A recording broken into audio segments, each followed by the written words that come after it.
Arrendar é deitar dinheiro fora. Já ouviste esta frase, certo? Se calhar até já disseste tu próprio, ou então ouviste-a de um familiar mais velho a um jantar de domingo.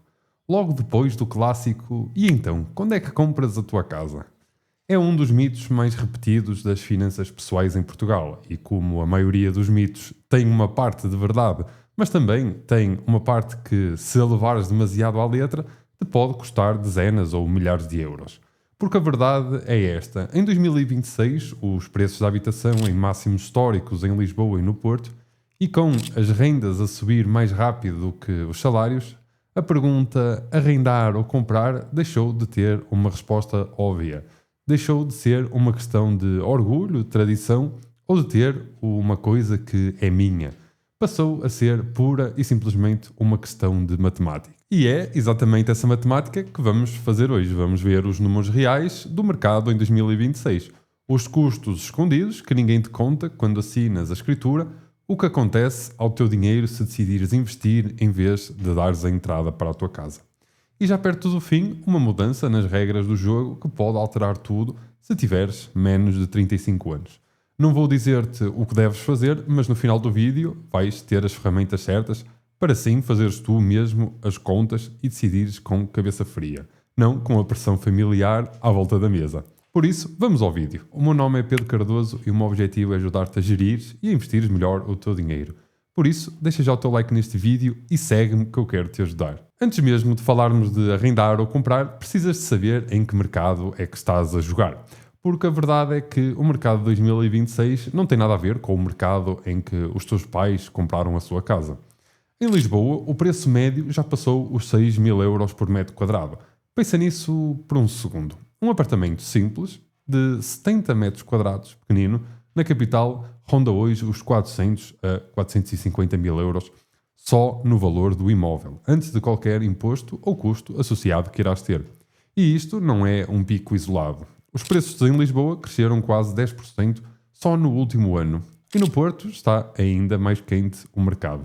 Bateu um novo máximo histórico, com uma subida de mais de 11% em termos anuais. Se saíres das duas grandes cidades, os números aliviam um pouco, mas não tanto como gostarias.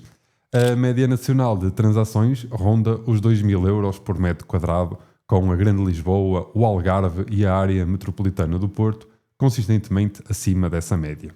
E há aqui um detalhe bastante importante. Segundo previsões internacionais, Portugal deverá continuar entre os 3 países da Europa com maior crescimento de preços da habitação até ao ano de 2028.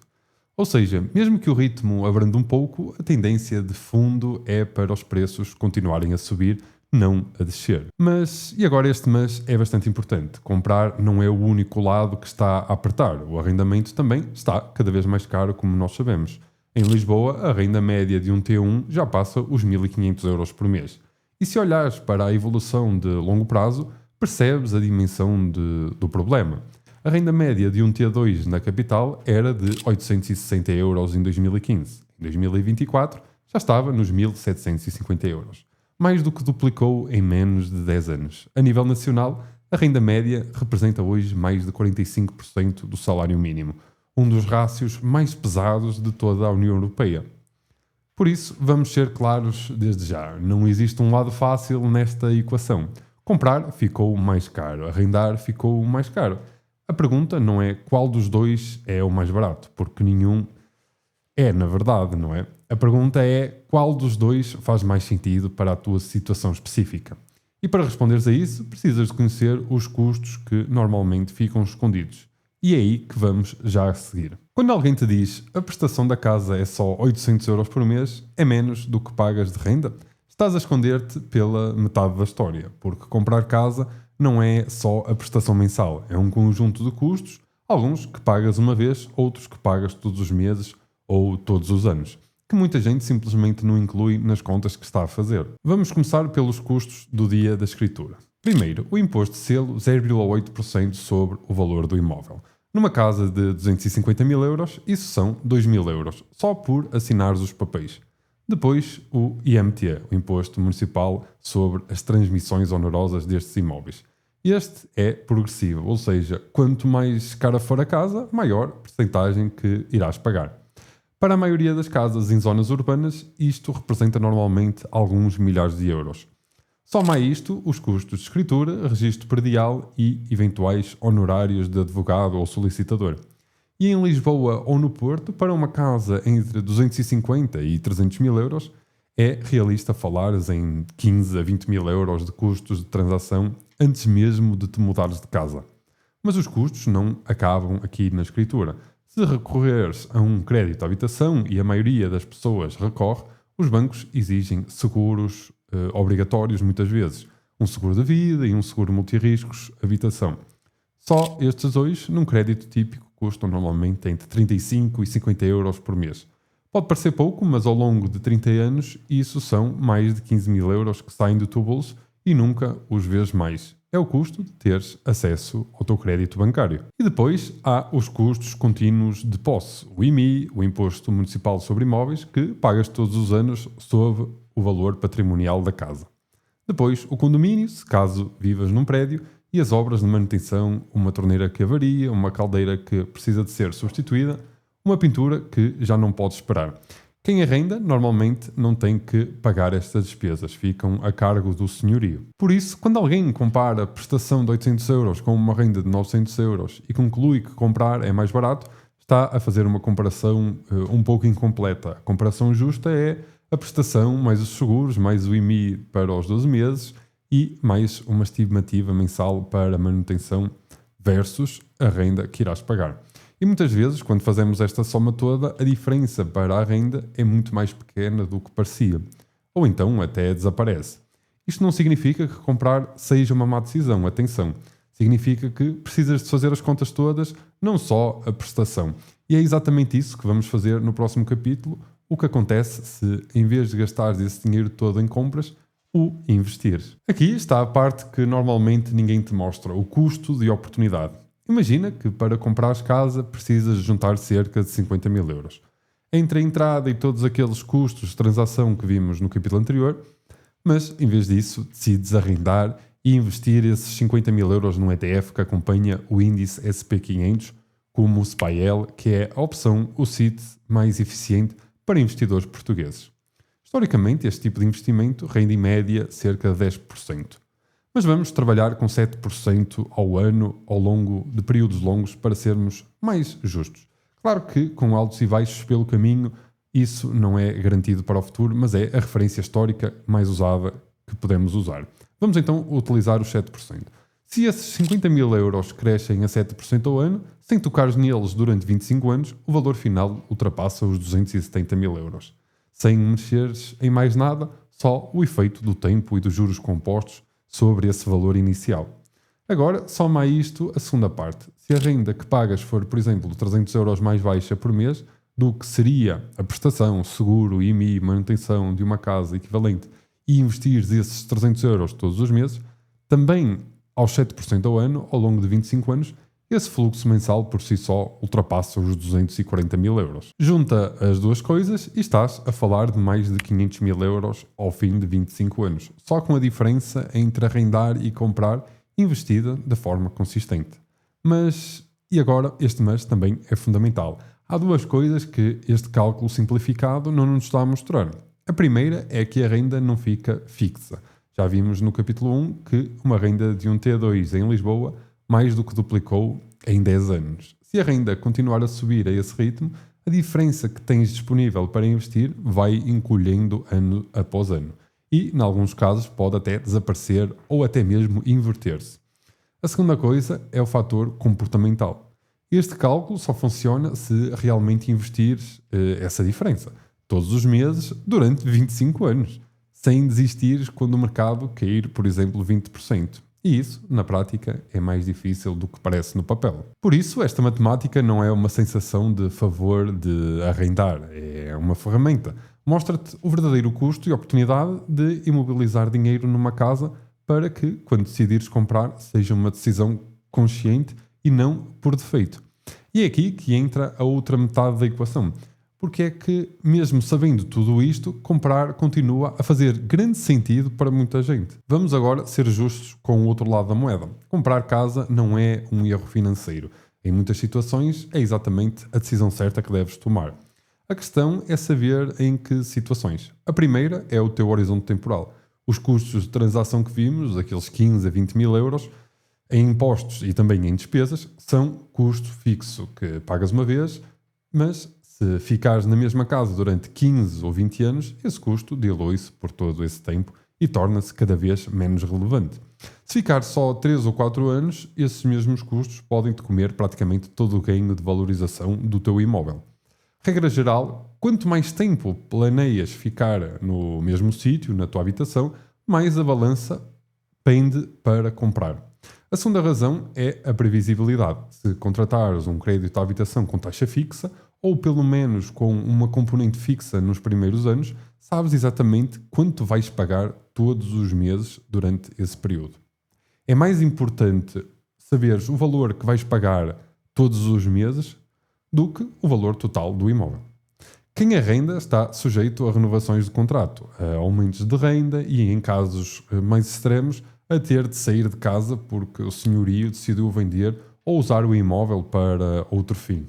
A prestação a um crédito de habitação, depois de paga, é tua. A renda, depois de paga, não irá voltar. A terceira razão é mais subtil, mas real. O crédito de habitação funciona como uma espécie de poupança forçada.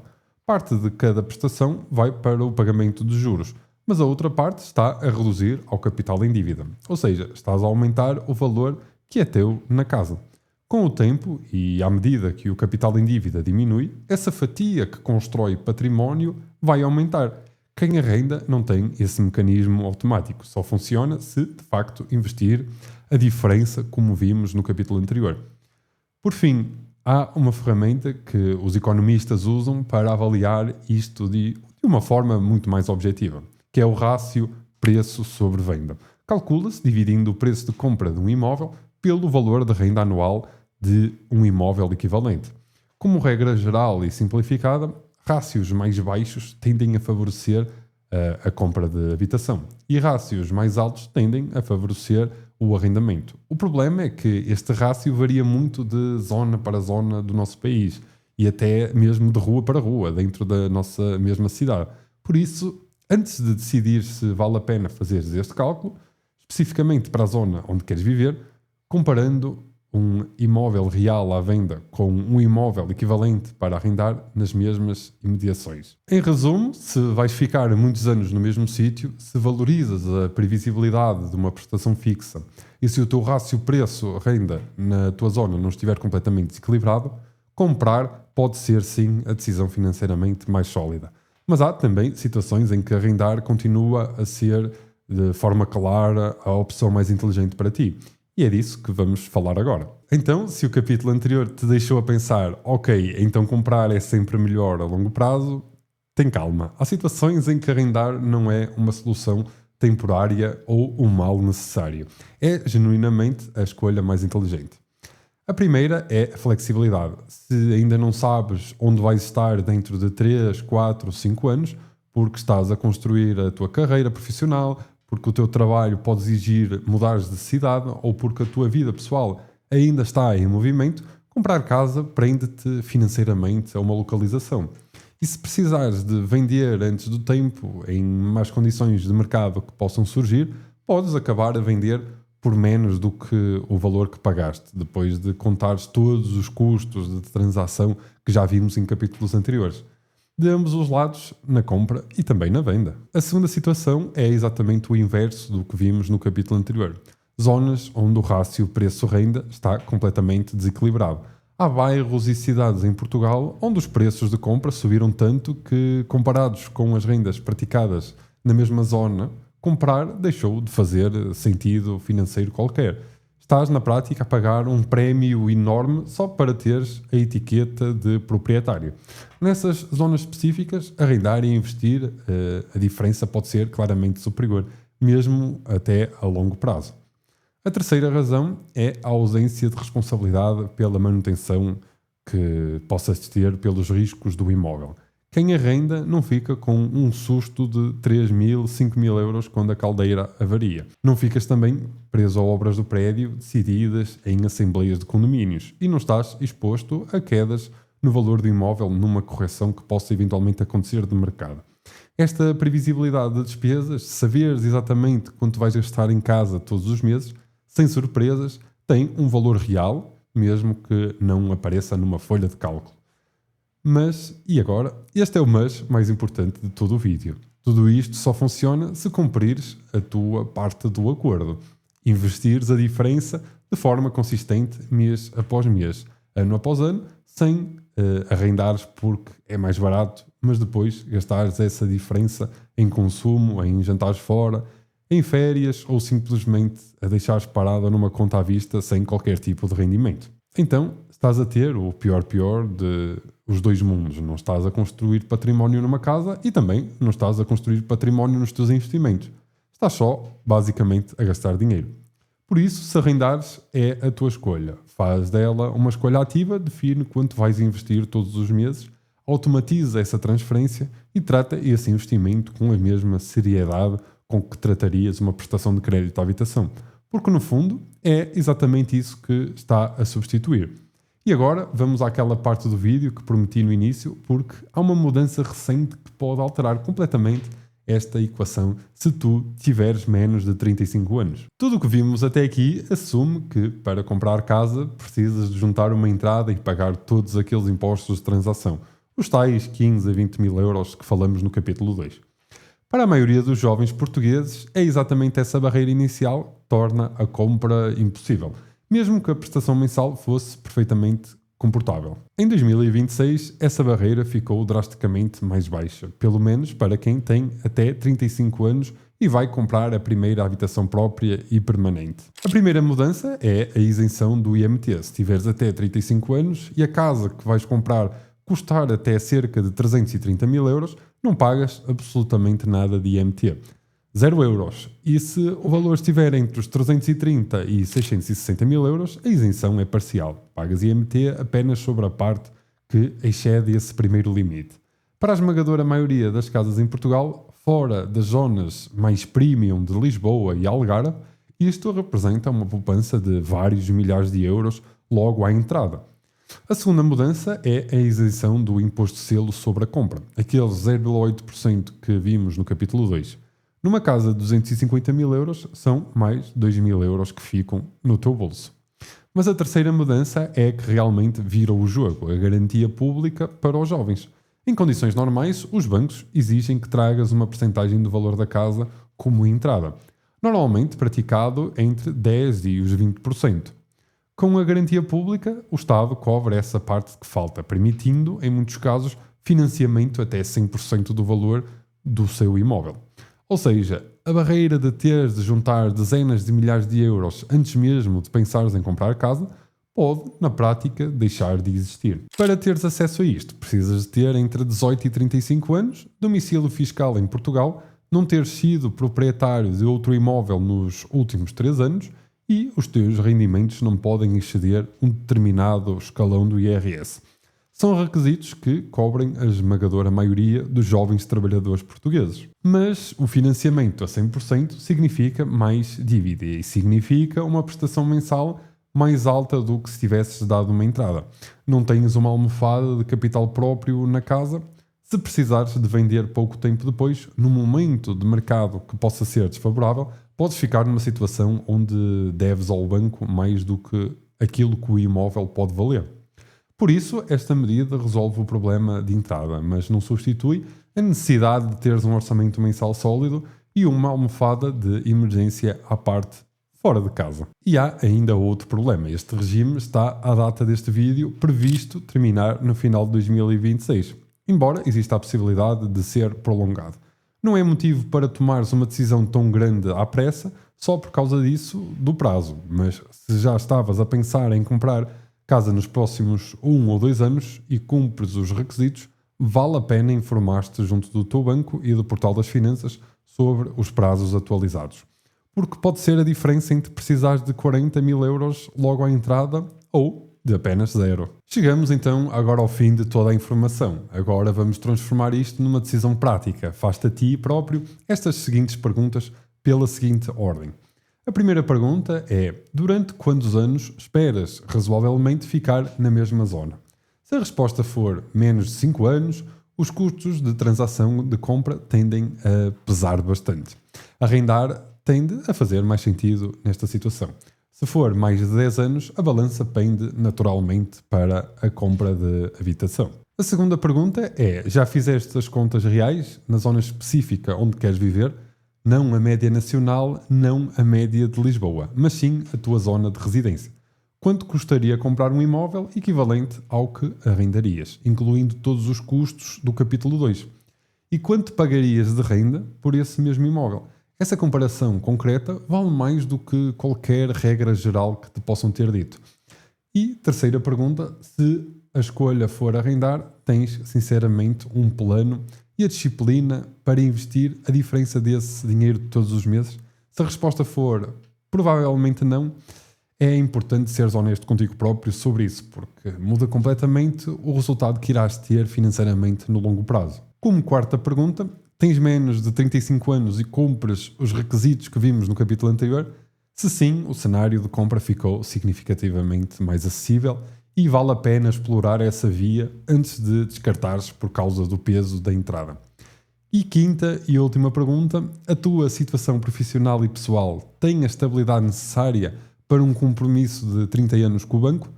Não há resposta aqui certa ou errada, só a tua resposta honesta aos dias de hoje.